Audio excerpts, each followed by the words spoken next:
Okay, Yevamos, Daf Recaps. Where do we stand? We had this Mishnah on Chavav, which has to do with four brothers, who two of them were married, and then the brothers who were married passed away. So now we have two widows and with two surviving brothers. That was like the main case of the Mishnah. That's why the parak is called Arba Achim, for that reason. So where do we stand today? First of all, we just wrapped up a discussion yesterday where we had this machlokes between Rabbi Yochanan and I believe it was Rav, which is, let's say two sisters-in-law fall to one brother, and not at the same time, but there's one widow and then a second widow, and now they're both zakok to one surviving brother.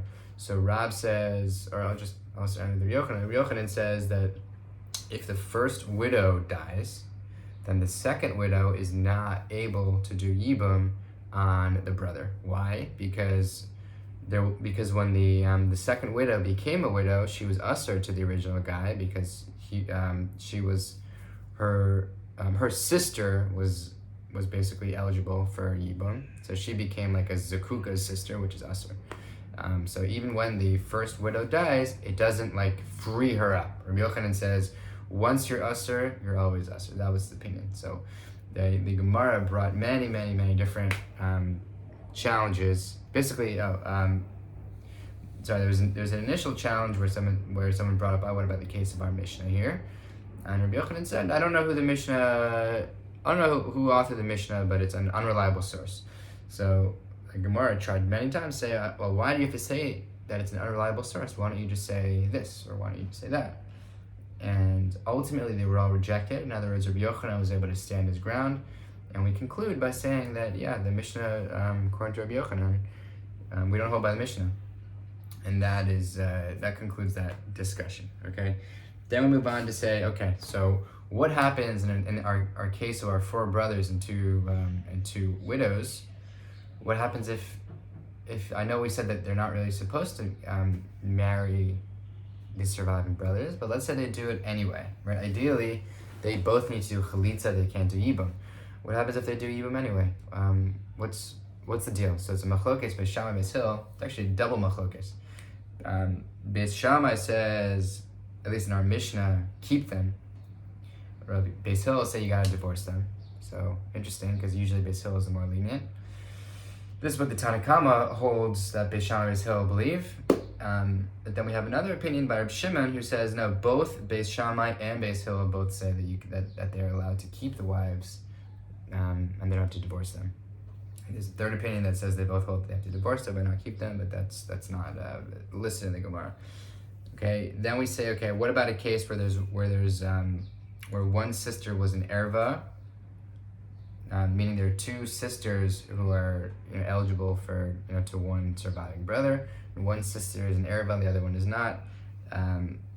Basically, we're going to bring into a few different cases here that seem to be different. It seems to be that we've learned these cases before, and we have to deduce what's unique about them, right? One of the cases is what I just mentioned, where there's two sisters who roll up to one surviving brother. One is an erva, one is not. So we say, well, how is this case of two remaining wives to one brother? How is that any different than two remaining wives to two brothers? We have to explain. Maybe it's a different story. If there are two brothers as opposed to one, that's what the Gemara explains. We also have the same thing with Isser Mitzvah, Isser Kedusha, right? If the widows have an Isser to the surviving brother because of something with a mitzvah, meaning they're a Durabanan erva, or a Kedusha, meaning it's he's a Kohen, she's a Grusha, etc.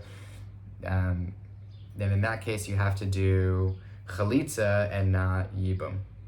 So again, this is something that we already sort of discussed with another Mishnah in Daf Recaps. So we have to explain, no, it's a different story here. Maybe you could say because there are two surviving brothers.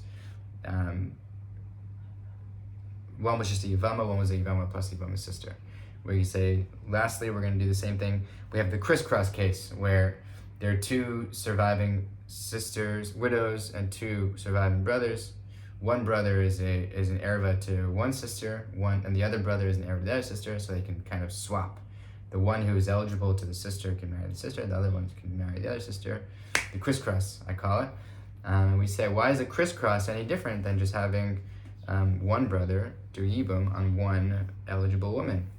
And so we explain, if there's only one, I'm not going to get into it, but the Gemara sort of explains what's different about that case. Then we have a statement by Rabbi Yehuda Marav, and also Rabbi Chia sort of says the same thing. And what he basically says is all erva cases that we had in the original Mishnah, those 15 cases of erva, well, we'll see if they're 15 in a minute. In all those cases, you have to do chalitza, all of those 15 cases, asur lazeh, mutaris lazeh, which means if there are two surviving sisters, if one is asur, the other one is mutar. Why? Because there's no concept of zika here. Erva completely nullifies the bond between an erva and the brother or the surviving man, and so for any of these cases of erva, the sister is allowed to do yibum.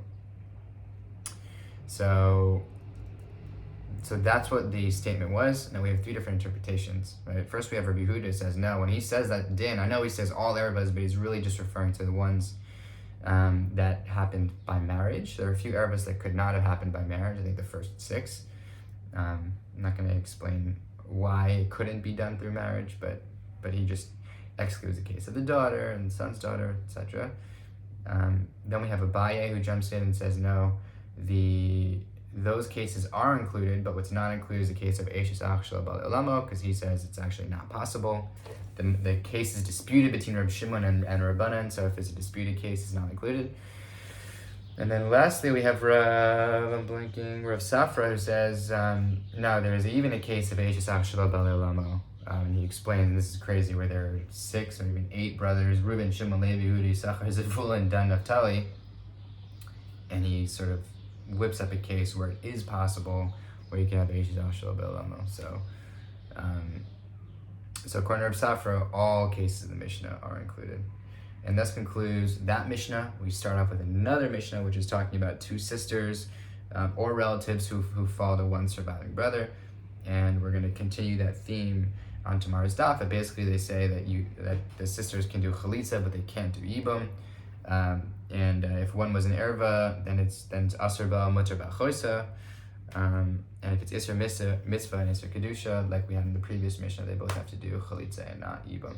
Thus concludes Yevamos daf chaf ches, and we will continue tomorrow with chaf tes. Have a great day.